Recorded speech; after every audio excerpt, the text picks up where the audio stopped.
Now wherever you go, your business goes too. Do all your business banking on the Absa mobile banking app and grow your business on the go. Another digital solution that gets things done. That's Africanacity. That's Absa.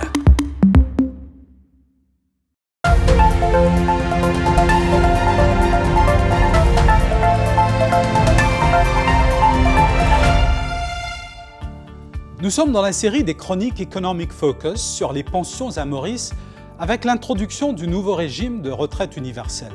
Pour rappel, la contribution sociale généralisée aura désormais force de loi avec l'adoption du Social Contributions and Social Benefits Bill 2021.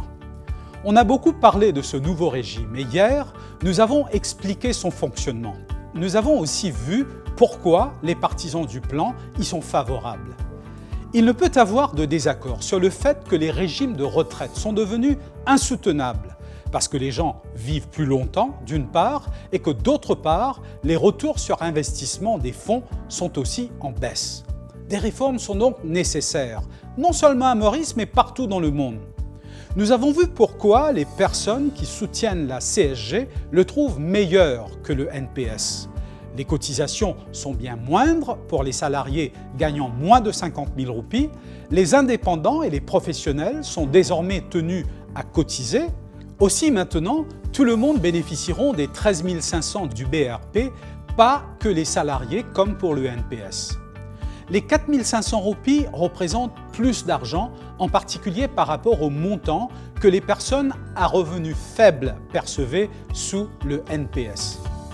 Les partisans croient également qu'une bonne retraite encouragera les retraités à ne pas travailler, libérant ainsi des emplois pour les plus jeunes qui rejoignent le marché du travail. Mais ces arguments tiennent la route uniquement si vous comparez la CSG au NPS. Mais sont-ils vraiment comparables ? D'emblée, le NPF et la CSG ont été créés pour des besoins différents. Le NPF était un véritable fonds de pension, distinct des fonds de l'État. Comme tous les fonds de pension, l'argent a été investi et les retours sur investissement contribuent à consolider les fonds. Cependant, le NPF est devenu vulnérable comme tous les autres fonds qui donnent une certaine garantie des montants qui doivent être payés, comme les plans Defined Benefit. Les analystes estiment que le NPF avait déjà un déficit de 50 milliards de roupies. Cela pourrait encore se détériorer et aucune solution n'a encore été proposée pour remédier à la situation à ce jour. La CSG est une espèce complètement différente. Les cotisations ne vont pas dans un fonds de pension, mais vont au Consolidated Fund géré sous le budget de l'État. Il est donc clair que la CSG est une mesure fiscale plutôt qu'une pension et ça s'apparente davantage à un impôt imposé aux employeurs et aux salariés. D'autant plus, il s'agit là d'une taxe discriminatoire qui n'est imposée qu'aux seuls salariés du secteur privé. Un autre argument politique contre l'imposition de la CSG est que c'est la première fois que le BRP est financé par la fiscalité directe. Les politiciens de l'opposition soutiennent qu'un BRP, une pension universelle, une pension de vieillesse de 13 500 roupies, était une promesse électorale du gouvernement et que maintenant, ce sont les employeurs et les employés du secteur privé qui doivent le financer. Les employeurs, quant à eux, sont mécontents parce qu'ils doivent payer plus. Auparavant, il y avait un plafond équivalent à un salaire d'un peu moins de 20 000 roupies sur ce qu'ils devaient payer au NPF. La CSG n'a pas de plafond. De plus, beaucoup pensent que la CSG est financièrement insoutenable. Les trous qui existent déjà sont appelés à s'exacerber. Dans un geste très inhabituel, Business Mauritius a intenté une action en justice contre le gouvernement et son argumentation est basée sur celle de la Banque mondiale.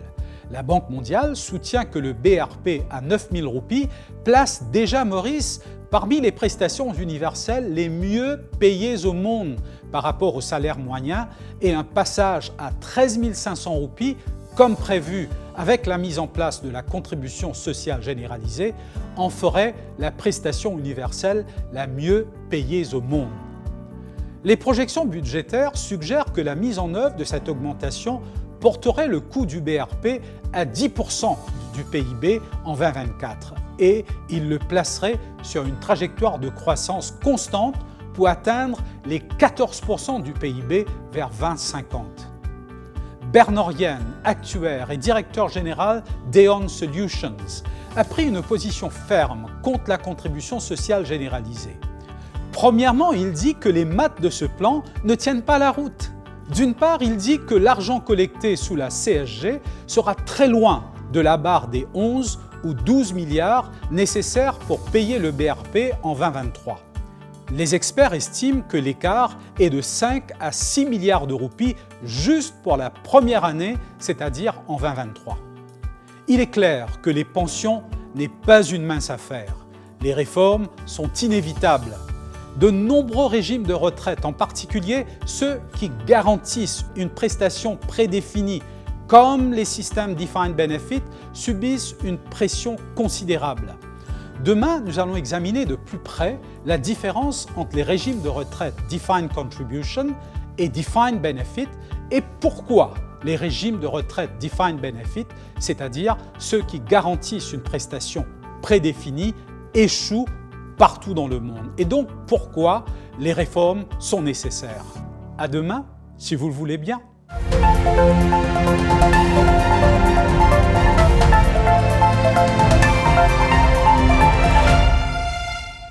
Now wherever you go, your business goes too. Do all your business banking on the Absa mobile banking app and grow your business on the go. And at the digital solution that gets things done. That's Africanacity. That's Absa.